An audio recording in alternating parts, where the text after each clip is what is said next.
Hi everyone, this is Dilbag Verma. Welcome back to Sahitya study UGC NET classes. दोस्तों, आज की इस लेक्चर में हम डिस्कस करेंगे एक most important writer, most important critic T S Eliot को। T S Eliot was born in 1888। Date याद रखनी है, बर्थ की डेट। बर्थ के अकॉर्डिंग कुछ राइटर्स दिए जाते हैं, चार राइटर दे देंगे, उनको बर्थ के अकॉर्डिंग आपको क्रोनोलॉजी में सेट करने होते हैं। तो ये टीएस एलियट इंपॉर्टेंट है। नोबेल अवार्ड भी है। 1948 में नोबेल अवार्ड मिला है टीएस एलियट को, और ये अमेरिका में पैदा हुए थे and he became British subject. बाद में ब्रिटेन में यानी कि इंग्लैंड में शिफ्ट हो गए थे, वहीं पे आके रहने लगे थे। इन्होंने खुद को डिक्लेयर किया, he declared himself as a classic in literature, a royalist in politics and Anglo Catholic in religion. Religion इन्होंने अपना चेंज किया था, ये एंग्लो कैथोलिक बन गए थे 1927 में। He became British subject in 1927। इन्होंने 1927 में कन्वर्जन पोएम भी लिखी है, एस वेडनेसडे, वो इनकी कन्वर्जन पोएम मानी जाती है। मोस्ट इंपोर्टेंट इनका वर्क है द वेस्टलैंड। The Waste Land 1922। 1922 में इसको क्राइटेरियन मैगजीन में पब्लिश किया गया है, और जब ये लिखी गई थी तो इसमें हजारों लाइनें लिखी गई थी इस पोएम में। ठीक है, अब तो इस पोएम में आई थिंक 334 लाइन है इसमें। पहले इसमें हजारों पोएम्स, इस पोएम में हजारों लाइनें लिखी गई थी। बाद में इनका एक फ्रेंड है एजरा पाउंड। एजरा पाउंड ने इसको शॉर्टकट किया और इसमें से 334 लाइन छोड़ दी। ठीक है, इसलिए इसको एडिट करने की वजह से टीएस एलियट ने उसको बोला था इल मैग्लियोर फैब्रो। इल मैग्लियोर फैब्रो का मतलब है the better craftsman. TS Eliot मानते हैं कि एजरा पाउंड जो है वो ज्यादा टैलेंटेड है एज कंपेयर टू मी, खुद से भी ज्यादा उनको इंपॉर्टेंस दी है उन्होंने, इसलिए बोलता है इसको इल मैग्लियर फैब्रो, द बेटर क्राफ्टमैन, जिसका मतलब है। ठीक है, ये जो वेस्टलैंड है ये 5 पार्ट में है। पांचों पार्ट आपको सीक्वेंस में याद करने हैं। और इसका जो ओपनिंग लाइन है, April is the cruellest month when I will show you fear in a handful of dust. April is the cruellest month, यहां पे रेफरेंस आता है द कैंटरबरी टेल से। कैंटरबरी टेल्स की ओपनिंग लाइन क्या है? April is the month of shower soot. उस time पे जब चौसर का टाइम था तो अप्रैल का जो महीना है वो काफी ज्यादा वो रिप्रेजेंट करता है रीबर्थ को।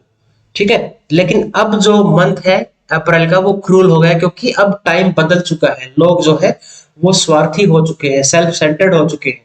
ठीक है, बिलीव जो फेथ है लोगों का वो बिल्कुल खत्म हो चुका है एक दूसरे को लेके। ठीक है, तो इस तरह से इसने बोला है April is the cruellest month.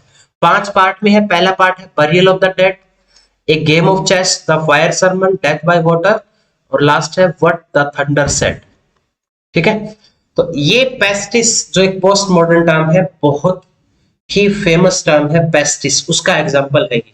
Pestis का मतलब होता है जब काफी सारी थीम को मिला के, बहुत सारे टेक्स्ट को मिला के टेक्स्ट लिखा जाता है, काफी लैंग्वेज यूज की जाती है, यानी कि मिक्सर होता है बहुत सारी चीजों का, उसको पेस्टिस बोलते हैं।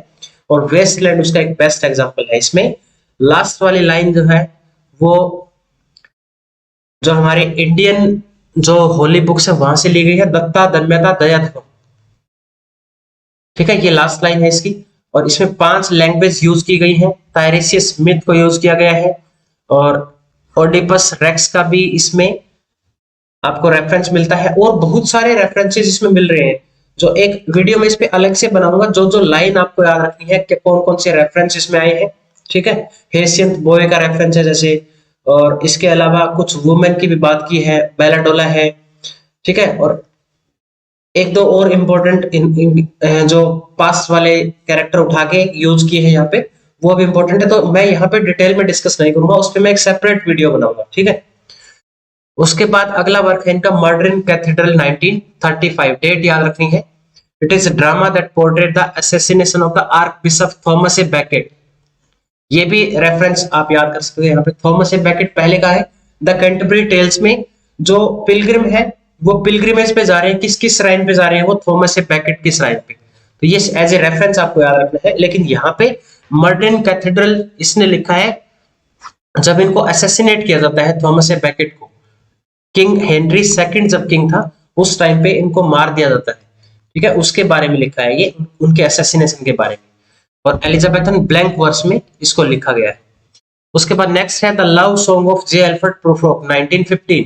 इसमें थीम है बैरनेस की, डेथ की। तो वेस्टलैंड में भी बैरनेस की थीम के बारे में बात की है, डेडनेस के बारे में बात की है। लाइन है let's go then you and I when evening is spread against the sky.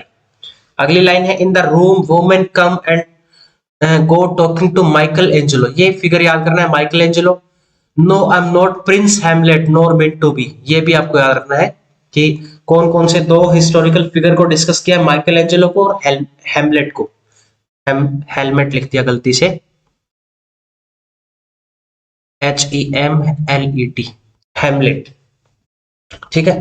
Next है इनकी एस वेडनेसडे 1930। 1930 में इस पोएम को लिखा है, लेकिन कन्वर्जन इन्होंने किया था 1927 में, इसलिए इसको कन्वर्जन पोएम बोला जाता है। It is based on Dante's Purgatorio. Dante का जो वर्क है पर्गिटोरियो, उस पे बेस्ड है ये। एडविन मूर ने बोला है it is the most perfect poem. उसके बाद है the hollow man 1925, date important है। ओपनिंग लाइन है we are the hollow man we are the stuff. Last line है this is the way the world ends. 3 बार repeat होती है line, this is the way the world ends, this is the way the world ends, 3 बार ऐसे। Not with a bang but A whimper. इसमें 2 epigraph use किए हैं।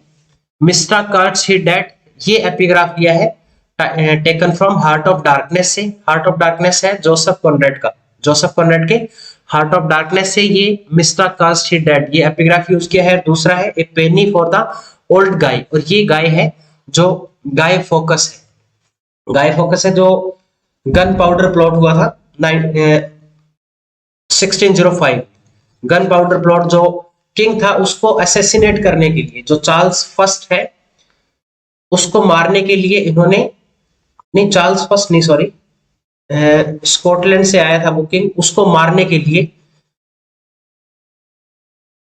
अभी नाम ध्यान नहीं आ रहा उस किंग का क्या नाम था, जो एलिजाबेथ के बाद किंग बनता है 1603 में। उस किंग को मारने के लिए 1605 में एक कॉन्स्पिरेसी की गई थी, और वो कॉन्स्पिरेसी का मेन जो कॉन्स्पिरेटर था वो गाय फोकस था, जिसको बाद में पकड़ लिया जाता है, उसको ब्रूटली मार दिया जाता है, ठीक है। एक एपिग्राफ यूज किया है उस टाइम का, ठीक है, गाय फोकस के बारे में। और ये एम्पटीनेस ऑफ ह्यूमैनिटी की बात करती है ये पोएम, ठीक है, डेडनेस दिखाई गई है इस पे भी। उसके बाद है मैरियाना। मैरियाना का टाइटल पेरिक्लिस से लिया गया है। Pericles is poem by Shakespeare. Marian इसमें कैरेक्टर है, पेरिक्लिस की बेटी है, ठीक है, उसी के नाम पे ये पोएम का नाम रखा गया है मैरियाना। नेक्स्ट है स्विनी एगोनिस्टिस, थीम है वोयलेंस अगेंस्ट वुमेन की इसमें। देन जर्नी ऑफ मागी, इसमें थीम है feeling of powerlessness of alienation. Then है कॉकटेल पार्टी, इसकी डेट आई है पेपर में पहले, इसकी डेट देख लेना क्या है, आई थिंक 1949 के आसपास होगी इसकी डेट।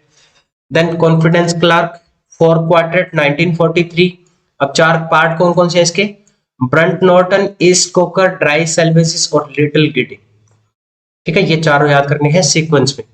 उसके बाद है ट्रेडिशनल एंड इंडिविजुअल टैलेंट। ये बहुत सारे ऐसे लिखे हैं इन्होंने, क्रिटिसिज्म पॉइंट ऑफ व्यू से काफी ज्यादा इंपॉर्टेंट राइटर है टीएस एलियट। तो इनके एसे की डेट आपको याद रखनी है, किसको स्टडी किया है, किसके बारे में क्या बोला है। ट्रेडिशनल एंड इंडिविजुअल टैलेंट, यहाँ पे ट्रेडिशनल जो है वो किसी पुराने तरीके से नहीं, इसको एक नेगेटिव वे में यूज किया गया है ट्रेडिशन को। 1919 में है ये। हैमलेट एंड हिज प्रॉब्लम भी 1919 में है। इसमें जो विलियम शेक्सपियर का प्ले है